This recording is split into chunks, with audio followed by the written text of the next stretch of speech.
The city burned below, and Commander Lissa could do nothing but watch. She stood at the observation window of the communications facility. Her three-fingered hands pressed against the cold glass. Orange flames consumed the buildings she had known since childhood. The beautiful towers of her people, structures of art and learning, collapsed one by one under the bombardment from orbit. Lissa was young for a commander, barely into her third decade. But the Velran military was small and peaceful. They had never needed a large fleet. Her people were scholars and artists, not warriors. They had believed their contributions to galactic knowledge would protect them. They were wrong. The Krenth Empire had come without warning. Their massive warships appeared in the sky 3 days ago and immediately opened fire. The Velran defensive fleet, only 12 ships strong, tried to hold them back. It took the Krenth less than 4 hours to destroy every single vessel. Now the enemy ships floated above the planet like dark clouds, raining destruction on anything that moved. An explosion shook the building. Lissa stumbled but caught herself on a console. Around her, the few remaining technicians worked frantically at their stations. Most of the facility staff had fled or died. Only 5 remained, and they stayed because someone had to keep the communications array running until the very end. Lissa made her decision. She moved to the main transmission console and pushed the operator aside gently. Her hands moved across the controls, opening every channel, broadcasting on every frequency she could access. She did not know if anyone would hear. She did not know if anyone would care. But she had to try. She began to speak. Her voice shook at first, but then grew steady. She identified herself and her world. She described the attack, the overwhelming force of the Krenth fleet, the destruction of her people's defenses. She begged for help, for intervention, for anyone who could hear to please respond. In the background, the sounds of explosions and crumbling buildings added weight to her desperate plea. The signal traveled into space, moving at the speed of light, spreading outward into the void. Lissa did not know where it would go, or who might receive it. She only knew she had done everything she could. As she finished the transmission, alarms began blaring. The Krenth had detected the broadcast. They were coming, far across the galaxy, aboard a human monitoring station called Watchtower 7. A young woman named Kate Morrison sat at her console during the night shift. She was a communications officer, and most nights were quiet. She monitored the standard channels, logged routine traffic, and counted the hours until her shift ended. Tonight was different. Her system caught a signal, faint but desperate. Kate isolated it and boosted the gain. As she listened, her expression changed from boredom to shock. She heard the plea, the fear in the alien voice, the sounds of a world dying. Kate immediately flagged the transmission as priority and sent it to the station commander's quarters. Commander Jack Palmer arrived at the communications center within minutes, still fastening his uniform jacket. He was a veteran of Earth's defensive fleet, a man in his 50s with gray in his hair and hard experience in his eyes. Kate played the transmission for him. Jack listened without interrupting, his face growing grim. When the message ended, Jack made his decision quickly. He ordered Kate to prepare a full analysis package of the signal, including origin point, transmission strength, and translation accuracy. Then, he opened a direct channel to Earth Command. This was bigger than Watchtower 7. This was exactly the kind of situation Earth had been preparing for. On Earth, in the massive underground complex that housed Fleet Command, Admiral Greg Hutchins received the transmission at dawn. He was an old warrior, nearly 70, but his mind remained sharp. He listened to the Velran plea 3 times, studying every detail.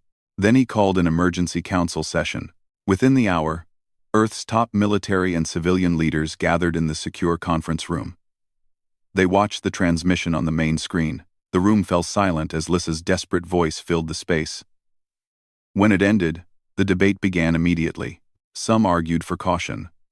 Earth had maintained isolation for 40 years after their first contact with alien species went badly. They had been cheated, manipulated, and nearly conquered by those they thought were friends. Humanity retreated, rebuilt, and focused on developing technology that would ensure they could never be threatened again. Why break that isolation now, for strangers? Others argued for action. Admiral Nina Barrett, commander of the Home Defense Fleet, stood and spoke with passion. She reminded the Council why Earth had built such a powerful fleet in the first place. It was not to hide behind. It was to protect the innocent. To ensure that what happened to humanity never happened to others. The Velran were dying. They had sent a cry for help into the void. How could Earth call itself civilized if it did not answer? The debate continued for 2 hours. Arguments were made on both sides. But slowly, a consensus emerged. Earth had not spent 4 decades building the most advanced military force in known space just to watch from the shadows. The vote was taken. It was unanimous. Earth would respond. Admiral Hutchins gave the orders. 3 carrier groups were to be activated immediately: the ESS Vengeance, the ESS Retribution, and the ESS Reckoning would deploy with full fighter complements and support vessels. The mission parameters were clear: jump to the Velran system, assess the situation, protect any survivors, and deal with the threat. Captain Danny Cross received his orders aboard the Vengeance, while the massive ship was still docked at Lunar Station 3. He was a career officer, 42 years old, and he had commanded the Vengeance for 5 years. In all that time, the ship had never fired its weapons in anger. All the training, all the preparation, had been theoretical. That was about to change. Danny stood on his bridge and looked at his crew. They were professionals, every one of them trained to the highest standard. They knew their jobs, they trusted their ship, and they understood what was at stake. Danny gave a short speech, telling them that humanity had spent 40 years building power in secret. Now, it was time to show the galaxy what that power meant. It was time to prove that Earth did not hide out of fear, but out of patience. That patience had just run out. The 3 Earth carrier groups emerged from their jumps at the edge of the Velran system. Alarms immediately sounded across all 3 bridges, as sensors painted the tactical situation. Captain Danny Cross stood at the center of the Vengeance's command deck and watched the display build. What he saw made his jaw tighten. Over 200 Krenth warships filled orbital space around the Velran homeworld. They were arranged in loose formations, taking turns bombarding the surface below. Massive ships, some over 1 kilometer long, fired plasma weapons at cities that could no longer defend themselves. Smaller cruisers and destroyers patrolled the perimeter, watching for any attempt at escape. Danny's sensor officer, a young woman named Claire Hayes, reported in a steady voice. "Captain, I count 217 enemy vessels. Multiple ship classes. Largest appear to be their dreadnought types. They're not even maintaining defensive formations. They think they own this space. They're about to learn different," Danny said quietly. He opened channels to the other carrier group commanders. Captain Lisa Warner of the Retribution and Captain Ben Tucker of the Reckoning appeared on his screens.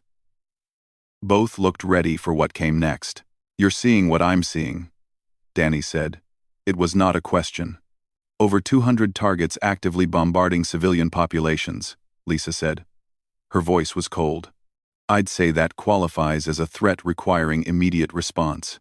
Ben nodded. "Rules of engagement are clear. We give them one chance.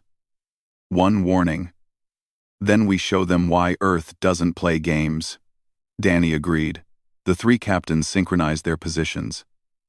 The carrier groups spread out, forming a wide triangle that gave each ship clear firing lanes. Then Danny opened a broadcast on all frequencies.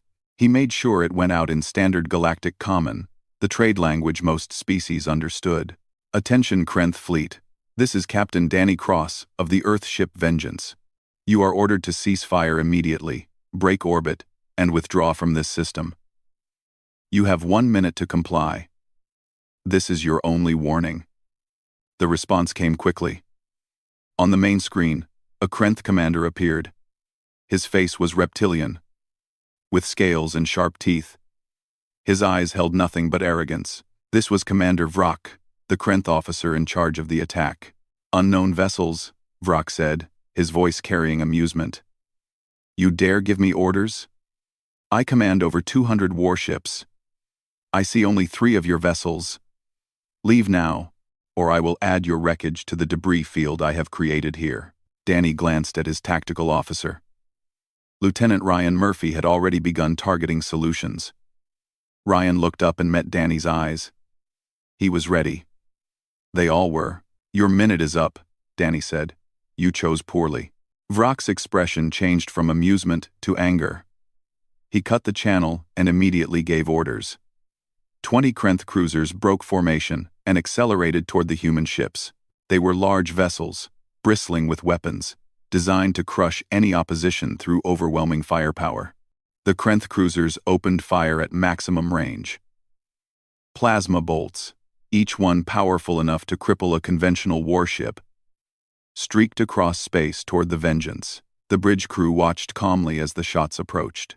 The bolts hit the Vengeance's shields and simply splashed away, absorbed by energy barriers the Krenth could not even properly detect with their sensors. "Shields holding at 98%, reported the defensive systems officer. "Barely felt that." "Return fire," Danny said. "Show them the difference." The Vengeance's main batteries opened up. Magnetic accelerator cannons, weapons that used powerful magnetic fields to launch projectiles at a significant fraction of light speed, fired in precise sequence. Solid metal slugs crossed the distance to the Krenth cruisers in seconds. When they hit, they did not just damage, they destroyed. The first Krenth cruiser took a direct hit to its forward section. The kinetic energy was so massive that the ship simply came apart, breaking into large chunks that tumbled away. The second cruiser tried to evade, but human targeting computers predicted the move. 3 slugs hit it along its length. The ship exploded in a bright flash. Directed energy weapons joined the attack. Focused particle beams, pure energy concentrated into deadly streams, sliced through Krenth armor like it was not even there. A cruiser lost its entire engine section in one shot. Another was cut completely in half. In 90 seconds, all 20 Krenth cruisers were gone. Destroyed so quickly and completely that the rest of the Krenth fleet had barely processed what was happening. On the Dominator, Commander Vrak stared at his screens in disbelief. 20 of his ships, gone. Just gone. The sensors showed power readings from the human vessels that made no sense. Their weapons operated at levels Krenth science said were impossible. Their defenses absorbed attacks that should have crippled them. Vrak's pride would not let him retreat. He was a Krenth commander. He had conquered 12 worlds. He would not run from 3 ships, no matter how advanced they seemed. He gave the order. The entire fleet, all remaining vessels, would destroy these humans. Numbers had to count for something. 200 Krenth warships turned and accelerated toward the 3 Earth carriers, the space between them filled with weapons fire, plasma bolts, fusion missiles, kinetic projectiles, everything the Krenth had. It was an impressive display of firepower. It was also completely useless. Danny watched the attack approach and gave his next order. "Launch all fighters. Show these people what real aerospace superiority looks like." The Vengeance's launch bays opened. From each of the 3 carriers, 200 fighters launched in perfect formation. 600 human aerospace craft screamed into space, accelerating faster than anything the Krenth had ever seen.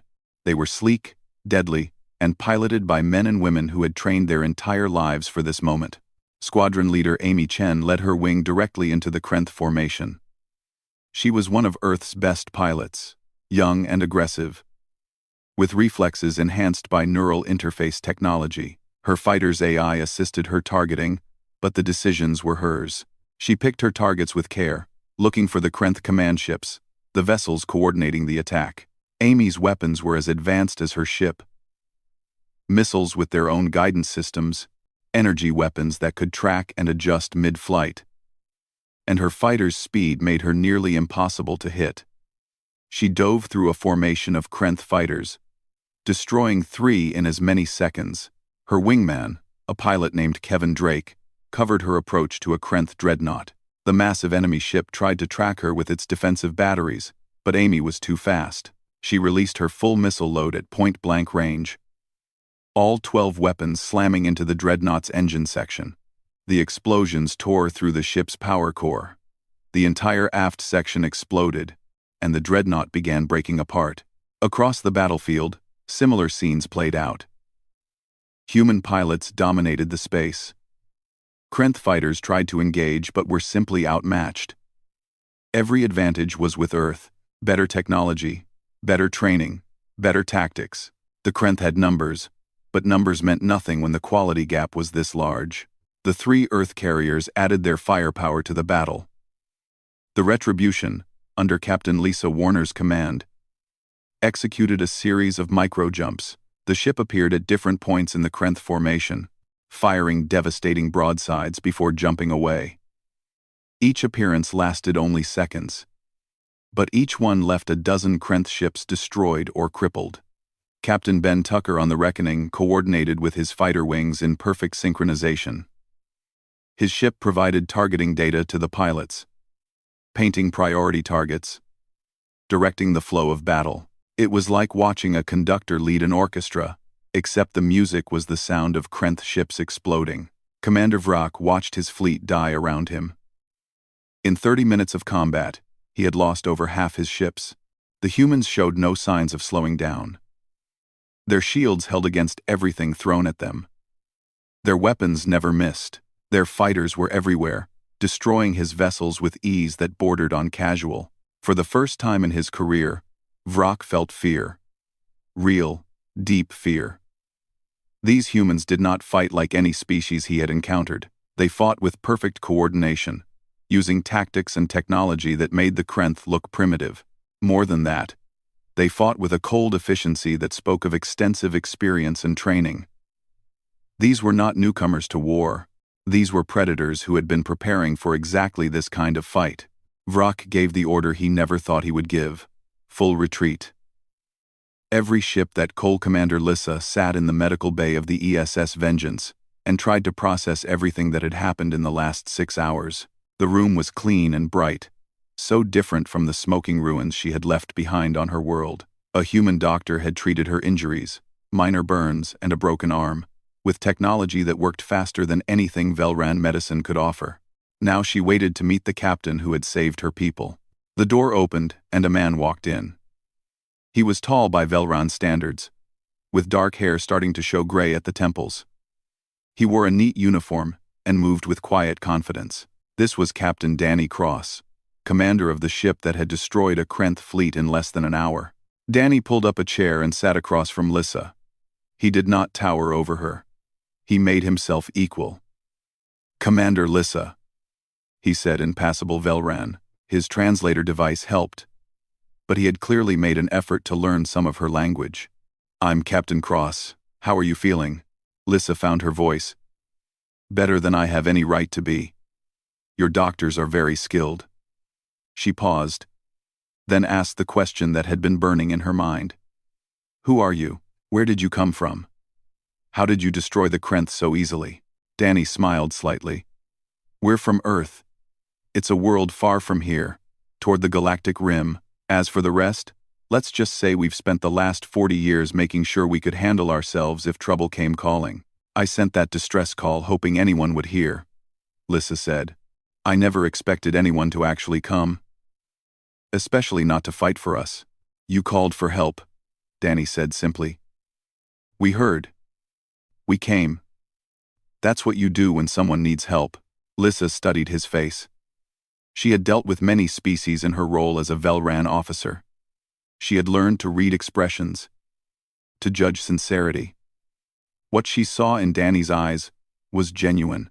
These humans had come because it was the right thing to do. The concept was so foreign to galactic politics that it almost did not make sense. Over the next hours, Lissa and other Velran survivors who had been brought aboard the human ships briefed the Earth command staff on the galactic situation. They met in a conference room that overlooked the Velran world. Through the large windows, they could see human shuttles moving back and forth to the surface, delivering aid. Lissa explained the structure of known space. The Krenth Empire had been expanding for decades, conquering peaceful species, enslaving populations, taking resources. Other major powers like the Vexan Alliance and the Taurian Confederation watched but did nothing. They had treaties, agreements, zones of influence. As long as the Krenth stayed in their sector, the other powers did not interfere. "You let them attack innocent worlds?" Danny asked, his voice carrying an edge of anger. It's how the galaxy works, Lissa said sadly. The strong do what they want. The weak suffer. No one intervenes because intervention means conflict. And conflict is expensive. It's easier to look away. Danny exchanged glances with his senior officers around the table. Lieutenant Ryan Murphy, the tactical officer, looked disgusted. Lieutenant Maria Santos, the intelligence officer, was already taking notes, building a picture of galactic politics. Lieutenant Kate Morrison, who had first detected Lysa's SOS, just looked sad. The holographic projector activated, and Admiral Greg Hutchins appeared from Earth. The old admiral had been listening to the briefing. Now he spoke directly to Lissa. Commander, how many other species are currently under Krenth attack? Lissa checked her datapad. At least 4 that I know of. The Talven in the Rigel sector, the Omari near the Carina Nebula, the Shent colony worlds, and the Plenic home system. All peaceful species, all being overwhelmed. Hutchins nodded slowly. His face was hard. Captain Cross, you are authorized to expand operations.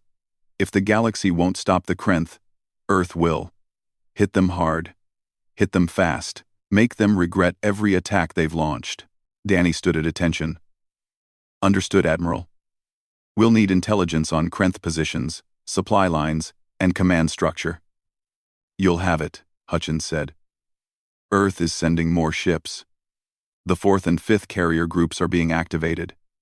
But for now, you 3 ships are our sword. Use it well. The hologram faded. Danny turned to his fellow commanders who had joined the meeting via video link. Captain Lisa Warner of the Retribution looked eager. Captain Ben Tucker of the Reckoning was already studying star charts. Together, they began planning their next move. Lieutenant Maria Santos pulled up intelligence they had gathered from Krenth computer systems during the battle. The humans had not just destroyed the Krenth fleet. They had hacked their networks, copied their data, and now had a complete picture of Krenth military operations. There's a major staging area in the Helion system, Maria reported. It's their main logistics hub for this entire sector. Over 400 ships are gathered there. Along with a fortress station, they're preparing for another major invasion, probably the Talven homeworld. Danny studied the data. 400 ships. That was twice what they had just faced. But the Krenth would not be expecting an attack on their own territory. They would be prepared for defense, not for an assault on their staging ground. We hit them there, Danny decided. We go to Helion, and we destroy their ability to make war in this sector. No more invasions. No more attacks. We end it. Lisa nodded. Agreed. But we need to be smart about this. 400 ships, even with our advantage, is a lot of firepower. We need a battle plan that uses our mobility and technology to maximum effect. Ben pulled up tactical simulations. If we coordinate our fighter strikes with capital ship bombardment, we can create chaos in their formations. They'll be docked or in low alert status at their own base. We'll have the element of surprise. They planned for 3 hours. Every contingency, every possible Krenth response, every tactical option was discussed and analyzed. By the end, they had a solid plan. It was aggressive, risky, and relied on the technological superiority of Earth's fleet. But it would work. During a break in the planning session, Lissa approached Danny. She had been watching the humans work, and something puzzled her. Captain, may I ask you something? Of course, Danny said. You could have simply defended my world and left. You've already done more than any species would. Why are you taking this further? Why risk your ships and crews to hunt the Krenth? Danny was quiet for a moment. When he spoke, his voice was thoughtful. Commander, my people learned some hard lessons about the galaxy. We learned that isolation won't protect you forever. We learned that building walls just means you're trapped inside them when real trouble comes. But most importantly, we learned that evil doesn't stop on its own. Someone has to stop it. He gestured toward the window, where the Velran world turned slowly below them. Your people called for help. How many others are calling right now? How many are suffering because the Krenth think they can do whatever they want? We have the power to stop them. That means we have the responsibility to try. Lissa felt something shift in her understanding. These humans were not just powerful. They were driven by something deeper than power. They had principles, morals, a sense of right and wrong that compelled them to act even when it was difficult or dangerous. The galaxy is not used to thinking this way, Lissa said quietly. Then maybe it's time the galaxy learned, Danny replied. Preparations continued through the night. The human ships took on supplies from their support vessels. Fighters were serviced and rearmed. Crews caught rest when they could. On the Velran surface, human aid workers continued their efforts, helping with rescue operations, setting up medical stations, distributing food and clean water. Lissa returned to her world briefly to check on her people. What she saw amazed her. Human engineers were already helping clear rubble. Human doctors worked alongside Velran healers, treating the wounded without any distinction of species. Human soldiers, armed and armored, stood guard over aid distribution points to prevent panic or chaos. One young human soldier, a woman named Rachel Kim, helped Lissa navigate through a damaged section of the capital city. Rachel explained that this was what Earth believed in. When you had power, you used it to protect. When you had resources, you shared them. When you had knowledge, you taught it. But doesn't this cost you greatly? Lissa asked. All these resources, all this effort, for people you just met? Rachel smiled. Commander, what good is having everything if you don't use it to help others? We measure our worth not by what we keep, but by what we give. Lissa realized that humanity was not just militarily advanced. They were culturally different from any species she had known. They had somehow avoided the cynicism and selfishness that dominated galactic civilization, or perhaps they had experienced it and consciously chosen a different path. Back aboard the Vengeance, Danny received final confirmation from Earth. The mission was approved. The 3 carrier groups would jump to Helion and strike the Krenth staging area. The rules of engagement were clear. Destroy all military targets. Avoid civilian casualties. Show the Krenth that their reign of terror was over. Danny stood on his bridge as the crew prepared for jump. Around him, his officers moved with practiced efficiency. These were good people. Professionals who had trained for years for missions like this. He trusted them completely. The 3 human carrier groups emerged from hyperspace at the edge of the Helion system. Every sensor immediately came alive with contacts. Captain Danny Cross studied his displays with calm focus. What he saw was impressive by any military standard. It was also about to become a graveyard. Over 400 Krenth warships filled the space around a massive fortress station. The station was huge.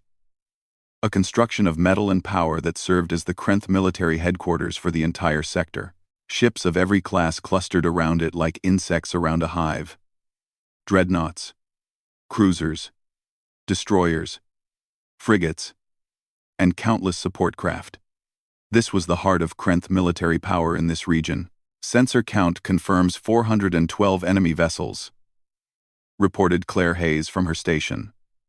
The fortress station shows significant defensive capabilities. Multiple weapon batteries, shield generators, docking facilities for at least 50 large ships.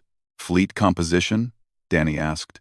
37 dreadnoughts, 74 cruisers, 153 destroyers, and the rest are support vessels, Claire continued. They're in low alert status, defensive patrols only. They're not expecting trouble. Danny allowed himself a thin smile. The Krenth controlled this system absolutely. They had ruled this sector for decades. The thought of being attacked in their own staging area had probably never crossed their minds. That arrogance was about to cost them everything. He opened channels to the other carrier group commanders. Lisa Warner and Ben Tucker appeared on his screens. Both looked ready. They had reviewed the battle plan a dozen times.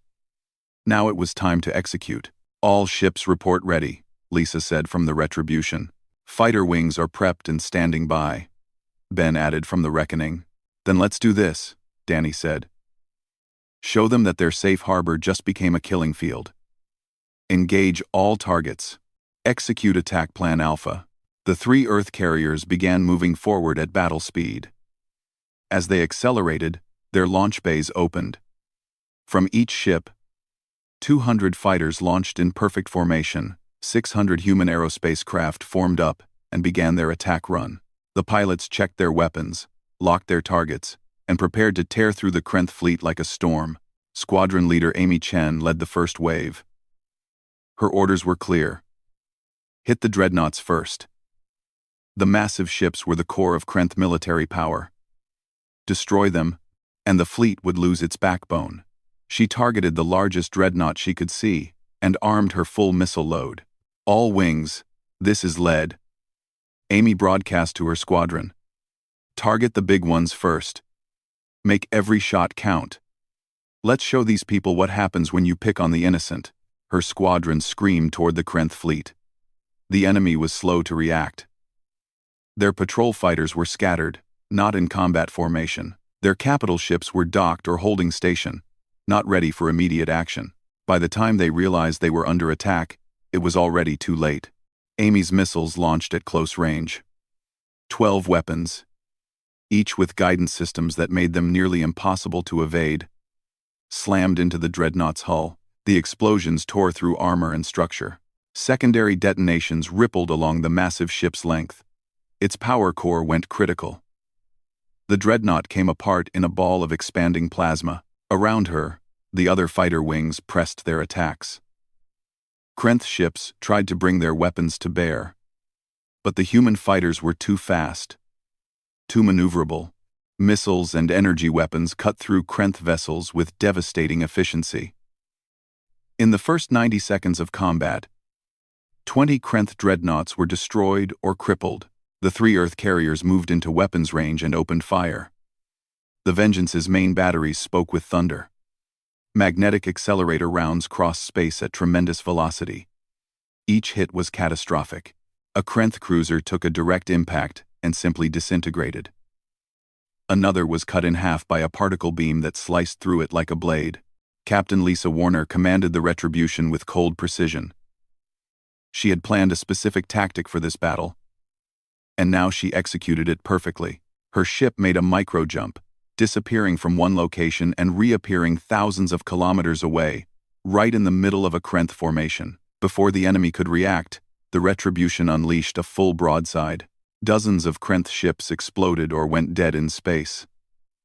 Then the Retribution jumped again, appearing elsewhere, bringing more destruction. Aboard the Krenth command station, Admiral Thornak watched his fleet die in real time. He was a veteran of 100 battles, a warrior who had conquered countless worlds. Now he faced an enemy unlike any he had encountered. These humans fought with a level of tactical sophistication and technological superiority that made the Krenth look primitive. All ships, combat formation, Thornak ordered, his voice barely controlled. Concentrate fire on those carriers, bring them down. The Krenth fleet tried to organize. Ships broke from their docking positions and moved to engage. Fighters launched from bays and carrier ships. Weapon batteries powered up across the fleet. The fortress station's massive guns swiveled toward the human ships and opened fire. The space between the fleets filled with energy. Plasma bolts, fusion missiles, kinetic projectiles. Every weapon the Krenth possessed fired at the 3 Earth carriers. It was an incredible amount of firepower, enough to level cities, enough to crack moons. The human ships sailed through it all without slowing down. The Vengeance's shields flared bright as weapons impacted, but they held. The technology Earth had developed in 40 years of isolation was simply beyond what the Krenth could counter. Their strongest weapons barely registered on human defensive systems. Meanwhile, every shot from Earth's ships was a kill. Captain Ben Tucker coordinated his fighter wings with the precision of a master tactician. He provided targeting data, identified high-value targets, and directed the flow of battle. His ship's AI processed thousands of inputs per second, creating a tactical picture that let the human forces operate with perfect coordination. Wing 7, you have a cluster of destroyers at heading 270. Ben transmitted. Wing 12. Cover their approach. Wing 3. Those cruisers are trying to form a defensive line. Break it. The human pilots responded instantly. They moved like parts of a single organism, supporting each other, covering angles, eliminating threats. The Krenth fighters tried to engage but were hopelessly outmatched. Every encounter ended with Krenth craft spinning away as debris. Amy Chen found herself in the middle of a furball, surrounded by Krenth fighters trying to bring her down through sheer numbers. She rolled her craft, dodged incoming fire, and picked off targets with calm efficiency. Her wingman, Kevin Drake, stayed on her wing, covering her blind spots. Together, they destroyed 9 enemy fighters in 30 seconds. The fortress station became a priority target. Its massive guns were the only weapons causing any real concern for the human ships. Danny ordered a concentrated strike. All wings, this is vengeance actual. Focus on that station. I want it neutralized. Fighters swarmed toward the fortress. Point defense systems tried to stop them, filling space with defensive fire. Human pilots weaved through the barrage with skills honed by years of training. They delivered their weapons with precision. Missiles struck shield generators. Energy weapons cut through weapon batteries. Slowly but steadily, the station's defenses failed. The Vengeance moved in for the kill.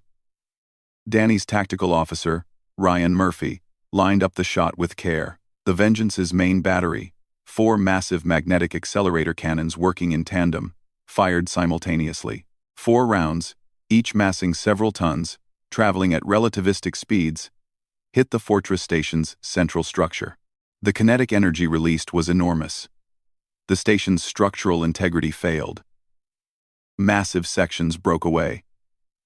Internal explosions ripped through the facility. The heart of Krenth military power in the sector was coming apart. Admiral Thornak felt his command station shudder beneath him. Alarms blared. His staff shouted reports of systems failing, of hull breaches, of sections losing pressure. He looked at his displays and saw his fleet in ruins. Of the 400 ships he commanded an hour ago, less than 200 remained combat capable, and those were dying by the dozen. He had one option left. He opened channels to all remaining ships. All vessels, this is Admiral Thornak. Execute emergency retreat. Jump to rally point Sigma. Go now. The Krenth fleet broke. Ships that could still navigate jumped to hyperspace in every direction. Some were too damaged to jump and tried to surrender. Others kept fighting, either from loyalty or because their jump drives were offline. The fortress station, now a dying hulk, expelled escape pods by the hundreds as its crew abandoned ship. Danny watched the enemy flee. He felt no joy in the destruction, only grim satisfaction that a threat had been ended. He ordered his fighters to cease pursuit. The Krenth, who wanted to surrender, would be allowed to do so. Earth did not kill defeated enemies unnecessarily. Communications. Officer Kate Morrison had been busy during the battle. As the fighting raged, she broadcast a message on all frequencies. A message that went out across the entire sector. She spoke clearly and directly, knowing that dozens of species would hear her words. This is the Earth ship Vengeance.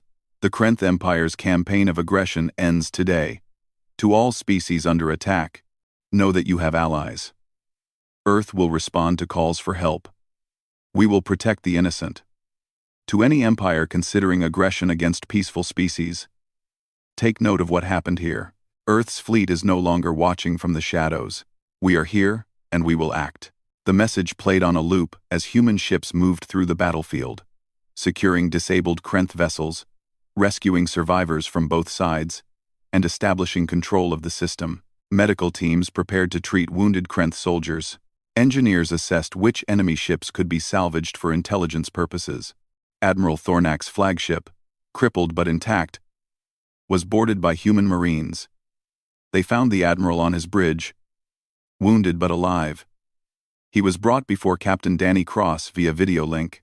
The Krenth admiral looked at the human who had destroyed his fleet with a mixture of hatred and fear. "You are a monster," Thornak said. "You come from nowhere with your superior weapons and slaughter us without mercy." Danny's expression was cold. "I gave you a choice at the Velran world.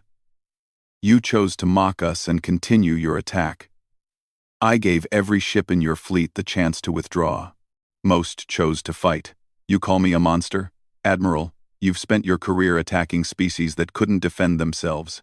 You've bombed cities, enslaved populations, and spread terror across this sector. Earth just taught you what it feels like to face someone stronger. He leaned forward. But here's the difference between us and you. We're not going to execute you. We're not going to torture you or enslave your people. You'll be treated according to the laws of war. Your wounded will receive medical care. Your prisoners will be housed properly. Because unlike you, we have principles. Danny cut the connection. He turned to his crew. Status report. All human ships report minimal damage, Ryan Murphy said. Casualties are light, mostly minor injuries. Fighter wings are returning to base. Enemy fleet strength is estimated at 58 functional vessels remaining. They've scattered across 3 systems. Secure this system, Danny ordered. I want patrols established, and that fortress station fully C. 3 weeks after the battle at Helion, Captain Danny Cross stood in what remained of the Krenth Fortress Station. Human engineers had stabilized the damaged sections and were now methodically searching through the wreckage for intelligence. What they found painted a clear picture of Krenth operations across the sector: attack plans, military deployments, conquered territories.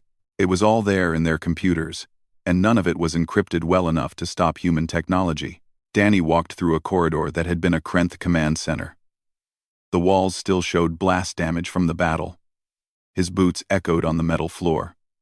Lieutenant Maria Santos, his intelligence officer, met him in what used to be a planning room. Captain, we've finished analyzing their data, Maria said, holding a datapad. The Krenth had operations running against 7 different species.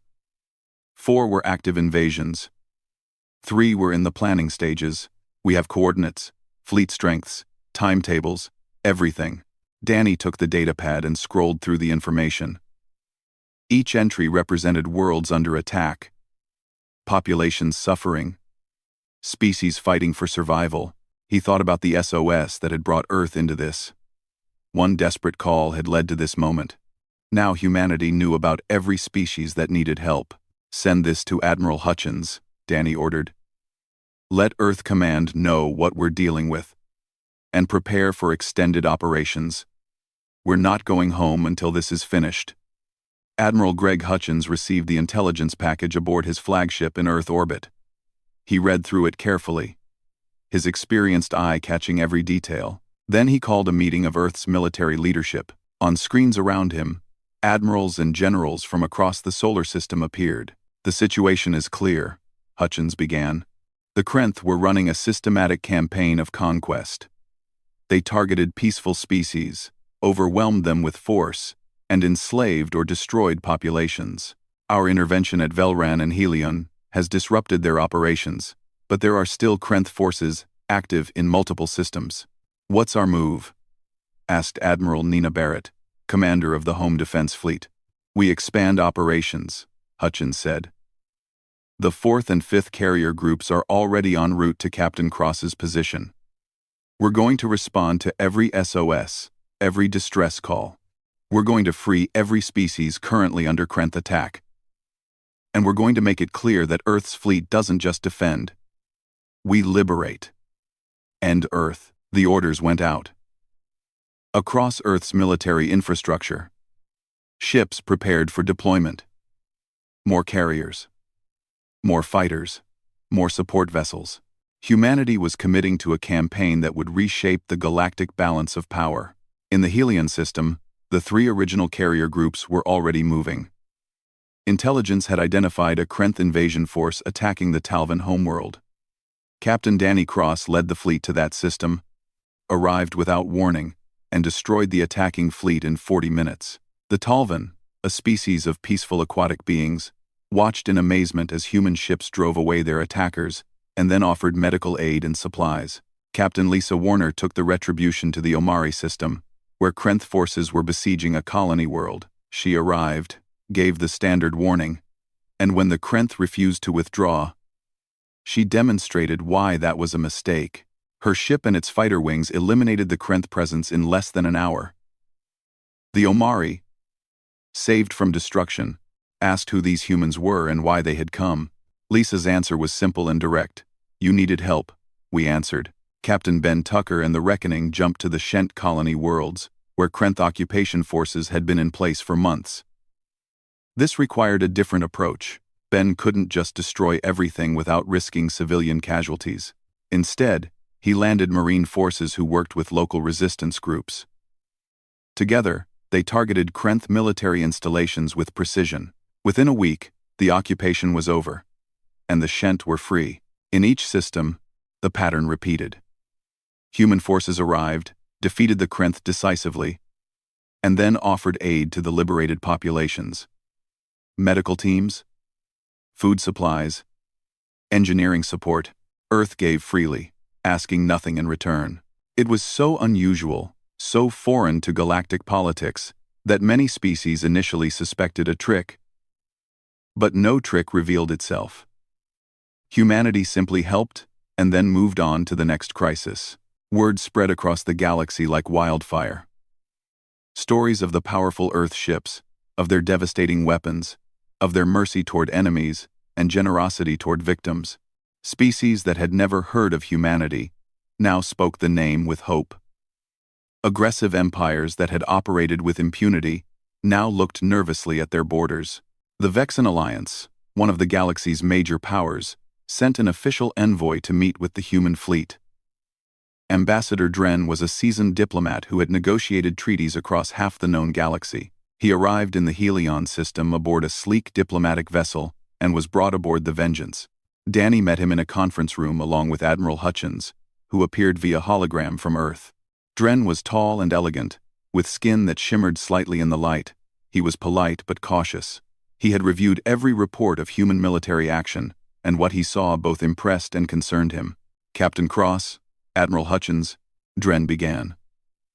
The Vexen Alliance congratulates you on your victories against the Krenth. You have accomplished in weeks what we have discussed for years, but never acted upon. And yet, you never acted, Hutchins said. His tone was not quite accusatory, but it was pointed. Dren nodded slowly. Galactic politics are complex, Admiral. The Krenth have allies. They have trade agreements. Taking action against them would have destabilized multiple sectors.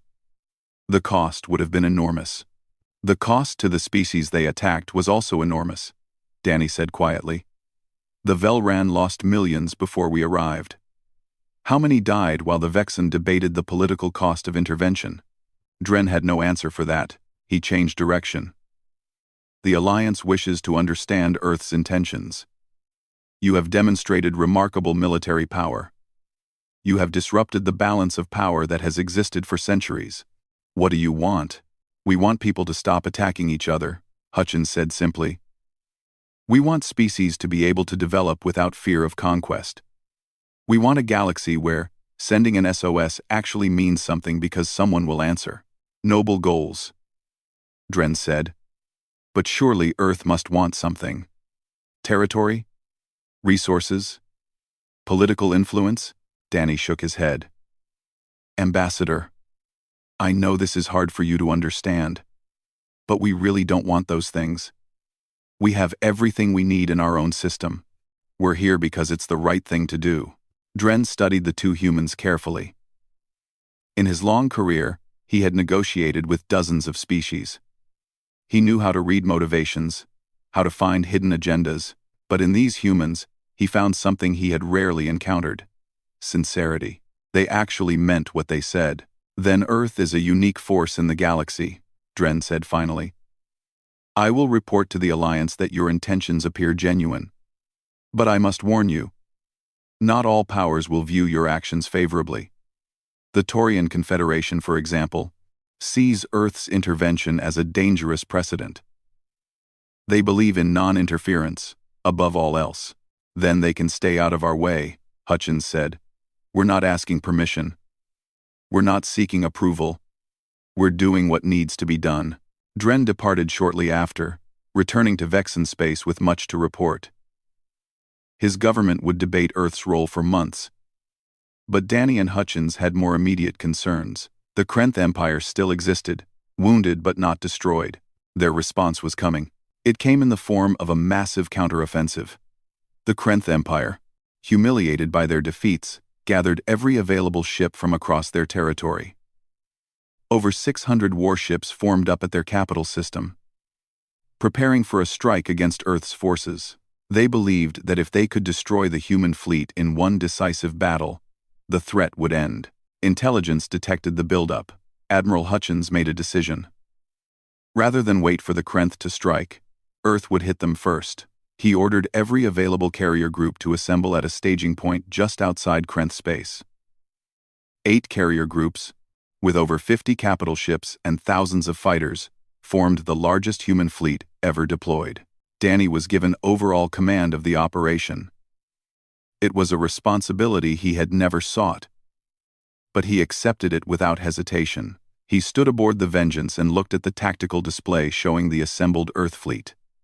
It was an incredible sight, enough firepower to shatter planets.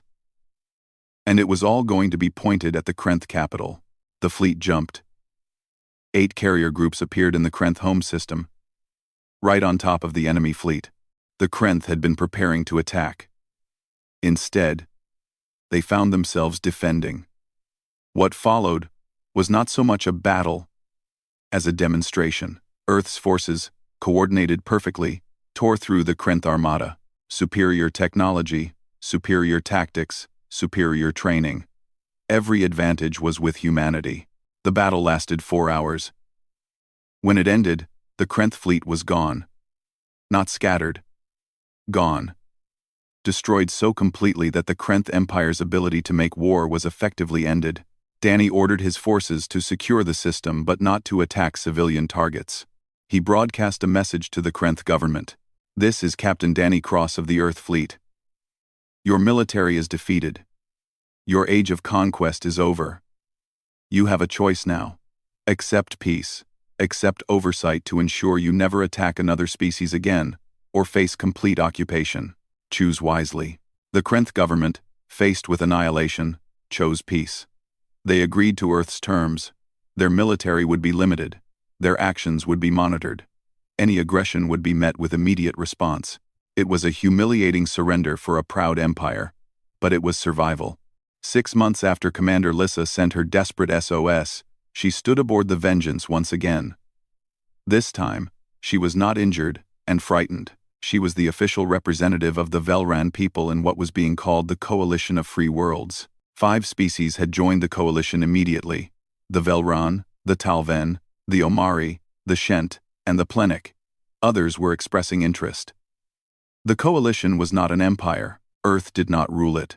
Instead, it was an alliance based on mutual defense and shared values. Each member had equal voice. Earth provided military protection and asked for nothing in return except a commitment to peace. Lissa met with Danny in his ready room. The captain looked tired.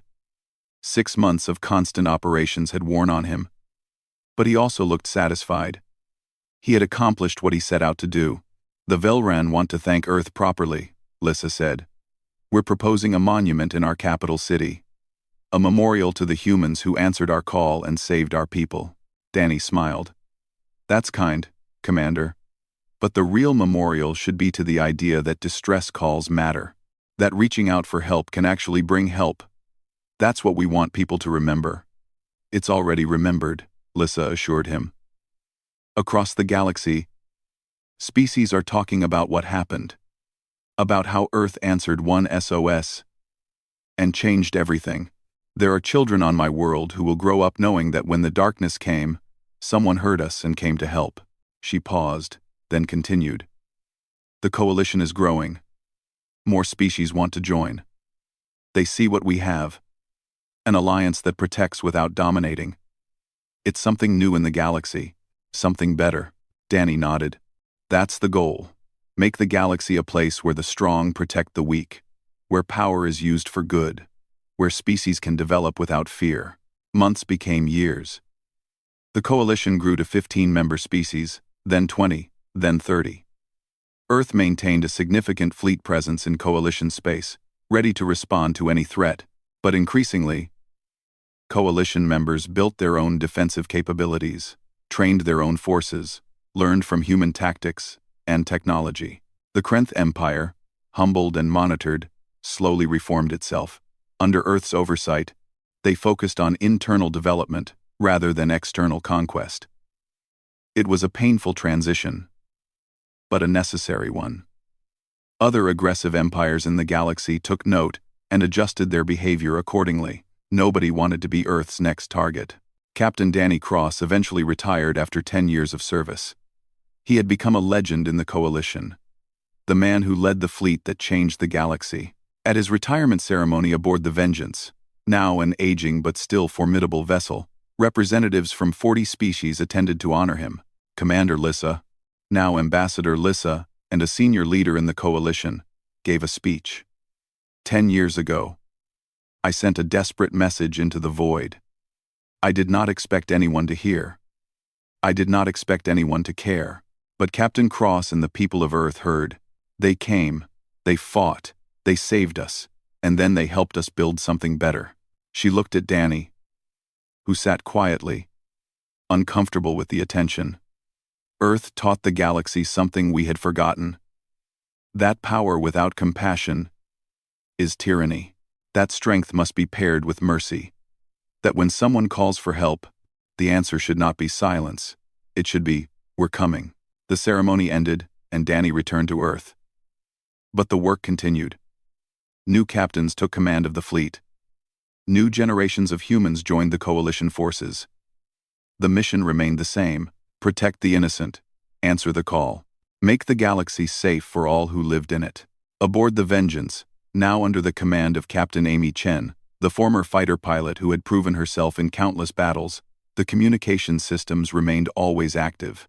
They monitored thousands of frequencies, listened to millions of transmissions, watched for any sign of distress, because Earth had learned the most important lesson.